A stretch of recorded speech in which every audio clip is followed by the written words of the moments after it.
when we talk about the winter capital, we are talking about to establish administrative, legislative, and judiciary bench in the Tura for a whole of 6 months. Yeah, actually, the governor was quite positive, I should say, and he have already assured us that he will look into the matter, and he will act what is required. Regarding this Captain Williamson Sangma State University in Garo Hills, yeah, see, they have initial sanction. They have already sanctioned around 45.7 crore. They have initially sanctioned 45.7 crore. So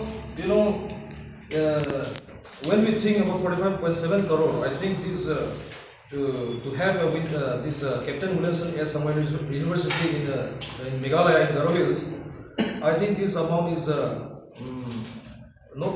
I mean, we need more amount. We need more amount. This amount is very less in the sense, Captain Williamson as Samba University has to be, look upon, infrastructurally, faculties, recruitment, and also UGC recognition and affirmations.